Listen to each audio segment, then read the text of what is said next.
জুবিন গাৰ্গ হত্যা গোচৰৰ প্ৰথমটো শুনানি অত্যন্ত এটা গুৰুত্বপূৰ্ণ দিন সমগ্ৰ ৰাজ্যবাসী ৰৈ আছে কাৰণ আজিৰ দিনটোত কামৰূপ যি মুখ্য ন্যায়াধীশৰ আদালত আছে তাত এই শুনানি অনুষ্ঠিত হ'ব আৰু প্ৰথমতে কোৱা হৈছিল আদালতৰ ফালৰ পৰা যে 7জন অভিযুক্ত এই সমগ্ৰ ঘটনাটোত যি 7জনক অভিযুক্ত হিচাপে ৰখা হৈছে শ্যামকানু মহন্ত সিদ্ধাৰ্থ শৰ্মা শেখৰজ্যোতি গোস্বামী অমৃতপ্ৰভা মহন্ত সন্দীপন গাৰ্গ নন্দেশ্বৰ বৰা আৰু পৰেশ বৈশ্যৱ এইকেইজনক এছআইটিয়ে অভিযুক্ত বুলি ধৰিছে আৰু যেতিয়া এছআইটিয়ে 1200 পৃষ্ঠাৰ চাৰ্জশিট দাখিল কৰিছিল তেতিয়া এটা কথা কৈছিল যে প্ৰথম শুনানিত এই 7জন অভিযুক্তক সুখৰিৰে আদালতত হাজিৰ কৰিব লাগিব তেওঁলোকক লৈ আনিব লাগিব বাক্সাৰ নিকাসী কাৰাগাৰৰ 5টা অভিযুক্ত বন্দী হৈ আছে আৰু হাফলং উপকাৰাগাৰত 2টা অভিযুক্ত আছে অমৃতপ্ৰভা আৰু শেখৰজ্যোতি গোস্বামী আৰু বাক্সাত আছে শ্যামকানু মহন্ত সিদ্ধাৰ্থ শৰ্মা সন্দীপন গাৰ্গ পৰেশ বৈশ্য নন্দেশ্বৰ বৰা কিন্তু কালি সন্ধিয়া ভাগত জনোৱা হল আদালতৰ ফালৰ পৰা চৰকাৰী পক্ষই বিশেষকৈ আৰক্ষীয়ে নিৰাপত্তাজনিত কাৰণত তেওঁলোকক গুৱাহাটীলৈ আনিবলৈ বিচৰা নাছিল আৰু কৈছিল কাৰণ প্ৰথমবাৰ যেতিয়া সিদ্ধাৰ্থ শৰ্মা আৰু শ্যামকানু মহন্তক ধৰা হল আৰু তেওঁলোকক যেতিয়া সিআইডি কাৰ্যালয়ৰ পৰা বাক্সাৰ নিকাসী কাৰাগাৰলৈ লৈ যোৱা হৈছিল কেনেকুৱা এটা উত্তপ্ত পৰিস্থিতিৰ সৃষ্টি হৈছিল হেতু সকলোৱে দেখিছিল আৰক্ষী বাহনত অগ্নিসংযোগ কৰিলে সৰকাৰে অভিযোগ উত্থাপন কৰিছিল মুখ্যমন্ত্ৰী অভিযোগ উত্থাপন কৰিছিল যে তৃতীয় পক্ষই এনেকুৱা ধৰণৰ ঘটনা সংঘটিত কৰিলে কিন্তু বাক্সা জ্বলিছিল বাক্সাত ইন্টাৰনেট বন্ধ কৰিব লগা হৈছিল বাক্সাত এটা নতুন পৰিস্থিতি আকৌ এটা স্বাভাৱিক পৰিস্থিতি ঘূৰি আনিবৰ কাৰণে 4-5 দিনৰ সময়সীমা লাগি গৈছিল তেনেকুৱা এটা পৰিস্থিতি যাতে উদ্ভৱ নহয় সেই কাৰণে এবাৰ যাতে তেওঁলোকক ননাকৈ হয় নেকি তাৰ কাৰণে আৰক্ষী আবেদন কৰিছিল আদালতত আৰু আদালতে জনালে যে তেওঁলোকক নানিলে হ'ব পূৰ্বৰ দৰে আগত যি 4বাৰ ভাৰ্চুৱেলি তেওঁলোকক সিজেম আদালতৰ সন্মুখত হাজিৰ কৰা হৈছিল এবাৰো অনুৰূপ ধৰণে তেওঁলোকক হাজিৰ কৰোৱা হ'ব আৰু ইয়াৰ মাজতে শ্যামকানু মহন্তৰ পত্নী অনিতা ডেকা মহন্তই আদালতত আবেদন কৰিছিল যাতে তেওঁলোকক হ্যান্ডকাপ লগাই অনা নহয় এনেকুৱা ধৰণৰ কথাও আহিছে পোহৰলৈ কিন্তু কোনো ধৰণৰ উকিল তেওঁলোকে পোৱা নাছিল আৰু আজিৰ দিনটো এটো কাৰণে গুৰুত্বপূৰ্ণ হ'ব যে এই অভিযুক্তসকলৰ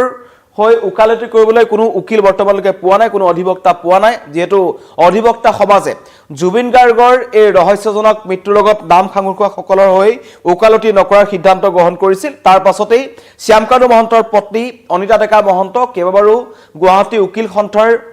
কাষ চাপিছে লগতে বাৰ এছ'চিয়েশ্যনৰ কাষ চাপিছে আৰু তাৰ পাছতেই আজি হয়তো চৰকাৰীভাৱে এজন উকিল তেওঁলোকৰ ফালে দিয়া হ'ব বা তেওঁলোকৰ হৈ উকালতি কৰিবৰ কাৰণে আদালতৰ ফালৰ পৰা দিয়া হ'ব অত্যন্ত এটা গুৰুত্বপূৰ্ণ দিন আৰু জুবিন গাৰ্গৰ এই যি চাৰ্জশিট দাখিল কৰিলে এছআইটিয়ে সেই চাৰ্জশিটখনৰ পৃষ্ঠাই পৃষ্ঠাই কিছুমান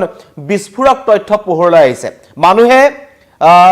অসমবাসী ৰাইজে বা 3.50 লাখ অসমীয়া এতিয়াও নাজানে যে জুবিন গাৰ্গৰ প্ৰকৃততে কি অৱস্থাত মৃত্যু হ'ল বা জুবিন গাৰ্গৰ কেনেকৈ মৃত্যু হ'ল আৰু কি কাৰণত জুবিন গাৰ্গক হত্যা কৰা হ'ল যেহেতু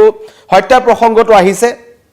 মুখ্যমন্ত্ৰীয়ে বহু আগৰ পৰাই কৈছিল যে জুবিন গাৰ্গক পৰিকল্পিতভাৱে হত্যা কৰা হ'ল আৰু এছআইটিও সেই কথাটো উল্লেখ কৰিছে যে এই কেজনে মিলি জুবিন গাৰ্গক হত্যা কৰিছে মূলতঃ 4জন অভিযুক্তৰ বিৰুদ্ধে হত্যাকাণ্ডৰ ধাৰা লগোৱা হৈছে বিএনএছৰ 103 য'ত আছে শ্যামকানু মহন্ত সিদ্ধাৰ্থ শৰ্মা শেখৰজ্যোতি গোস্বামী আৰু অমৃতপ্ৰভা মহন্ত লগতে জুবিন গাৰ্গৰ ভায়েক সন্দীপন গাৰ্গৰ বিৰুদ্ধে লাগিছে 105 ধাৰা আৰু আজি এইবোৰ এই চাৰ্জশিটখনৰ বিষয়ে সিজেম আদালতত যথেষ্ট আলোচনা হ'ব বা শুনানিত উপস্থিত নাথাকে যদিও তেওঁলোকক চাৰ্জশিটৰ যিটো কপি আছে সেইটো দিয়াৰ ব্যৱস্থা কৰিব কাৰণ ইতিমধ্যে আদালতে কৈছিল যদিহে 7জন অভিযুক্ত আহে তেওঁলোকৰ হাতত চাৰ্জশিটৰ এটা কপি দিয়া হ'ব আৰু চৰকাৰী পক্ষৰ অধিবক্তাৰ আবেদনৰ শুনানি গ্ৰহণ কৰি ভাৰ্চুৱেলি শুনানিৰ নিৰ্দেশ দিলে আদালতে কাৰণ তেওঁলোকে কৈছিল নিৰাপত্তাজনিত কাৰণটো আছে যিকোনো মুহূৰ্তত তেওঁলোকক আনিব নোৱাৰে বাক্সাৰ পৰা যদি তেওঁলোকক ইয়ালৈ আনে বা হাফলঙৰ পৰা যদি তেওঁলোকক ইয়ালৈ আনে আৰু পৰৱৰ্তী পৰ্যায়ত গুৱাহাটীৰ পৰা তেওঁলোকক লৈও যাব লাগিব পুনৰ আদালতলৈ ৰাস্তাত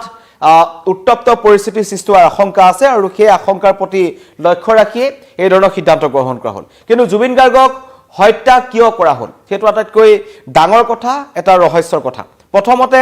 এছআইটিয়ে চাৰ্জশিটত উল্লেখ কৰিছে যে ধনৰ হিচাপৰ খেলিমেলিৰ বাবেই জুবিন গাৰ্গক হত্যা কৰা হ'ল আৰু এই ধনৰ লেনদেনটো আটাইতকৈ ডাঙৰ এটা কাৰণ বুলি এছআইটিয়ে নিজৰ তেওঁলোকৰ যি তথ্য প্ৰমাণ পাইছে তাত উল্লেখ কৰিছে কাৰণ 12 অক্টোবৰত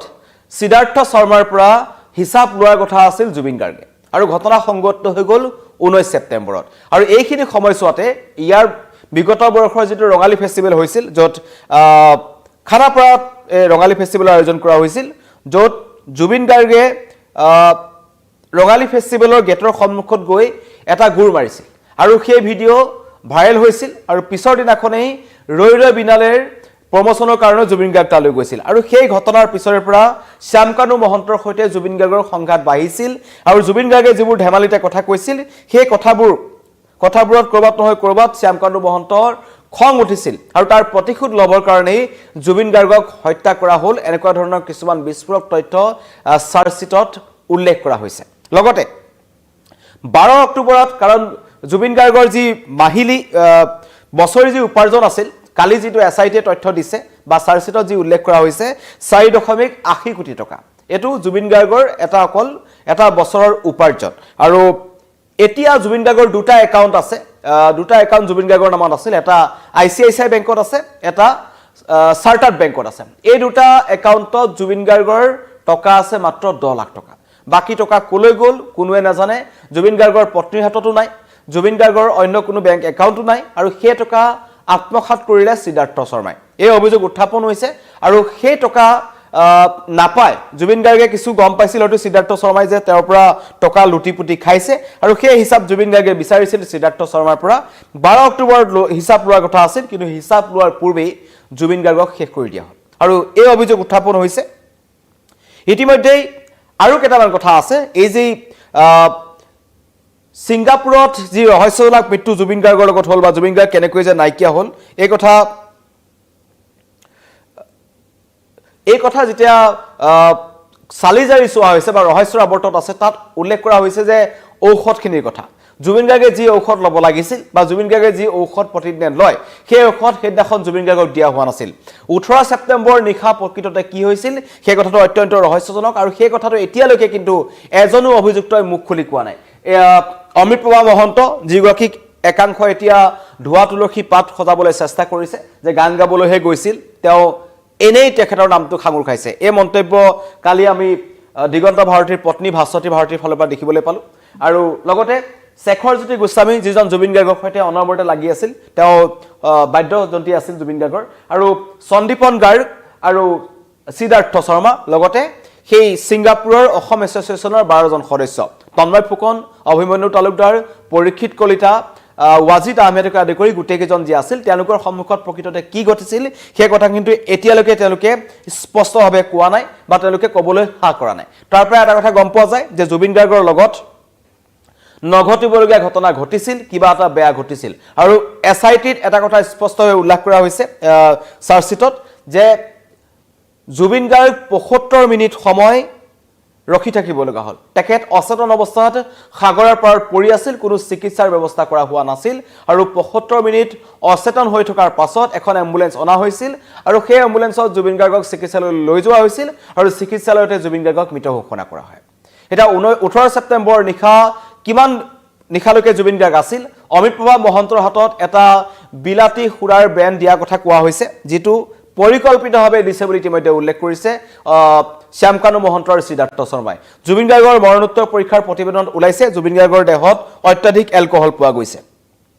পৰিকল্পিতভাৱে জুবিন গাৰ্গক হত্যা কৰা হ'ল নেকি আৰু সাগৰৰ পৰা যেতিয়া জুবিন গাৰ্গক উদ্ধাৰ কৰা হ'ল তেতিয়াও জুবিন গাৰ্গৰ পকেটৰ পৰা 3টা ঔষধ উদ্ধাৰ হৈছিল এইবোৰৰ পৰা গম পোৱা যায় যে কৰবাত নহয় কৰবাত তেওঁলোকে জানি বুজি জুবিন গাৰ্গক মৃত্যুৰ মুখলৈ ঠেলি দিছিল আৰু অৱশেষত বহু পলম কৰিও তেওঁলোকে অসমবাসী ৰাইজক এই সমগ্ৰ ঘটনাটো জনাইছিল বুলি অভিযোগ উত্থাপন হৈছে এতিয়া বহুমনা লিখি আছে #justice4Jubin Garg পাৰ্থজ্যোতি শৰ্মাই মন্তব্য কৰিছে আৰু ৰতন বৰাই মন্তব্য কৰিছে এনেকুৱা একাংশই মন্তব্য কৰি আছে কিন্তু আজি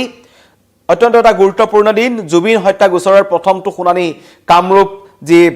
জিলাৰ মুখ্য ন্যায়াধীশ দণ্ডাধীশ আদালতত শুনানি অনুষ্ঠিত হ'ব য'ত 7 জন অভিযুক্ত উপস্থিত হোৱাৰ কথা আছিল বা তেখেতলোকক অনাৰ নিৰ্দেশ দিয়া হৈছিল কিন্তু নিৰাপত্তাজনিত কাৰণত তেওঁলোকক তালৈ অনা নহয় কাৰণ বাক্সা জিলা কাৰাগাৰলৈ নিয়াৰ সময়ত কেনেকুৱা ধৰণৰ এটা অৱস্থা সৃষ্টি হৈছিল সেইটো সকলোৱে দেখিছিল আৰু এতিয়াও ৰাইজৰ খং খুব কমা নাই আৰু চাৰ্জশিট দাখিলৰ পাছত এতিয়া মানুহৰ মনত কিছুমান অনেক প্ৰশ্ন হ'বলৈ ধৰিছে যে কাৰণ কালি চৰকাৰী অধিবক্তা অপূৰ্ব কুমাৰ শৰ্মাই এটা মন্তব্য কৰিলে যে 12000 পৃষ্ঠাৰ বিশাল চাৰ্জশিট দি তেওঁলোকে যি এসআইটি চাৰ্জশিট দাখিল কৰিছে তাত যদি তথ্য প্ৰমাণ নাথাকে তেন্তে সেইখন চাৰ্জশ্বিট ইমান শক্তিশালী চাৰ্জশ্বিট নহয় যদিহে নাথাকে আৰু এখন পৃষ্ঠাৰ চাৰ্জশ্বিটটো যথেষ্ট অপৰাধিক বা অভিযুক্ত শাস্তি দিবলৈ এইটো এটা অত্যন্ত গুৰুত্বপূৰ্ণ কথা আপুনি হাজাৰ হাজাৰ পৃষ্ঠাৰ চাৰ্জশ্বিট দি লাভ নাই যদিহে তাত তথ্য প্ৰমাণ সন্নিবিষ্ট কৰিব পৰা নাই মানুহৰ মনত প্ৰশ্ন উত্থাপন হৈছে কাৰণ SIT গৈছিল ছিংগাপুৰলৈ প্ৰায় এমাহৰ পাছত গৈ ছিংগাপুৰত কেনেকুৱা ধৰণৰ ক্ৰু লাভ কৰিলে মুন্না প্ৰসাদ গুপ্তা আৰু অৰুণ গোৱেলে আৰু ইয়ট কেপ্টেইন কিজনৰ ভাষ্য পেন পেচিফিক হোটেলৰ CCTV ভিজুৱেল বা এইবোৰ SIT সন্নিবিষ্ট কৰিছে না কাৰণ জুবিন গাৰ্গৰ প্ৰায় 3 শতাধিক অনুৰাগীয়ে ইতিমধ্যেই চাৰ্জশ্বিটৰ কপি বিচাৰি আদালতত আবেদন কৰিছে লগতে কেইবাজনো সংগীত শিল্পী মানস ৰবিন এনেকুৱা ধৰণৰ কেইজনমান শিল্পীয়ে আবেদন কৰিছে চাৰ্জশ্বিটৰ কপি কাৰণে যেতিয়া চাৰ্জশ্বিটৰ কপি পাব তেতিয়া স্পষ্ট হ'ব যে আসলতে ইয়াত পাইছে কি কিন্তু প্ৰাৰম্ভিক যি তদন্ত আছে বা প্ৰাৰম্ভিক যি চাৰ্জশ্বিটৰ কথা আহিছে তাত এটা কথা গম পোৱা গৈছে যে টকাৰ লেনদেনৰ কথা চাৰ্জশ্বিটত উল্লেখ কৰা হৈছে 4.80 কোটি টকা উপাৰ্জন কৰা এজন মানুহৰ বেংক একাউণ্টত বেলেন্স আছিল দুটা একাউণ্টত মাত্ৰ 10 লাখ টকা আৰু সেই ধনৰ হিচাপ লবলৈ 12 অক্টোবৰ বহাৰ কথা আছিল সিদ্ধাৰ্থ শৰ্মাৰ সৈতে তাৰ পূৰ্বে কিন্তু অতি ৰহস্যজনকভাৱে জুবিন গাৰ্গৰ মৃত্যু হ'ল আৰু জুবিন গাৰ্গৰ হত্যা কৰা হ'ল বুলি চাৰ্জশ্বিটত উল্লেখ কৰিছে যেটো মুখ্যমন্ত্ৰী আগতে উল্লেখ কৰি আছিল সন্দীপন গাৰ্গ যিজন এতিয়া ৰাজসাক্ষী হোৱাৰ সম্ভাৱনা আছে জুবিন গাৰ্গৰ খুৰাকৰ লৰা বকু সমজিলাৰ DSP আছিল তেওঁ তাত উপস্থিত আছিল অতি ৰহস্যজনকভাৱে তেওঁ কিন্তু জুবিন গাৰ্গ মোবাইল ফোনটো সিদ্ধাৰ্থ শৰ্মাৰ হাতত দি থৈ আহিছিল আৰু অমিত প্ৰভা মহন্তৰ কথা যদি ক'বলৈ যাওঁ এগৰাকী অমিত প্ৰভা মহন্তৰ মোবাইলতেই সেই ভিডিঅ'টো পোৱা গৈছিল যেটো ভিডিঅ' জুবিন গাৰ্গে খাতুৰি আছিল আৰু সেই ভিডিঅ'টো গোটেই ভিডিঅ'টো দিয়া নাছিল একেবাৰতে হেতু খণ্ড খণ্ডকৈ জুবিন গাৰ্গৰ মৃত্যুৰ পিছত সোশ্যাল মিডিয়াত মেলি দিয়া হৈছিল যাতে সমগ্ৰ ঘটনাটো বিপথে পৰিচালিত কৰিব পাৰি এটা খণ্ড খণ্ডকৈ প্ৰথম খণ্ড দ্বিতীয় খণ্ড তৃতীয় খণ্ড চতুৰ্থ খণ্ড এনেকৈ ওলাইছিল আৰু সেই ভিডিঅ'টো অমিত প্ৰভা মহন্তৰ মোবাইলত আছিল আৰু হেতু তেওঁ ডিলিট কৰি দিছিল যেতিয়া CIDয়ে সুধিলে যে কি কাৰণত ডিলিট কৰিলে তেতিয়া কৈছিল যে সিদ্ধাৰ্থ শৰ্মাই তেওঁ ডিলিট কৰিবলৈ কৈছিল আৰু এইবোৰ হৈছে SITয়ে কিছুমান যিবোৰ তেওঁলোকে তদন্ত কৰিলে আৰু তদন্তৰ পিছত তেওঁলোকে SIT যিবোৰ তথ্য প্ৰমাণ দিছে বা যিবোৰ কথা সন্নিবিষ্ট কৰিছে তাৰ পৰা কোৱা কিছুমান কথা আজি জুবিন হত্যাৰ গোচৰৰ প্ৰথমটো শুনানি হ'ব আৰু ভাৰ্চুৱেলি হ'ব এই 7জন অভিযুক্তক ভিডিঅ' কনফাৰেন্সিঙৰ জৰিয়তে তেওঁলোকক হাজিৰ কৰা হ'ব চিজেম আদালতৰ সন্মুখত যেটো আগতে 4বাৰ তেওঁলোকক যেনেকৈ হাজিৰ কৰা আছিল এবাৰ তেওঁলোকক হাজিৰ কৰাব কাৰণ নিৰাপত্তাজনিত কাৰণটো আছে নিৰাপত্তাজনিত কাৰণৰ কাৰণে তেওঁলোকক অনা নহয় ভাৰ্চুৱেলি হ'ব জুবিন হত্যাৰ গোচৰৰ প্ৰথমটো শুনানি ধন্যবাদ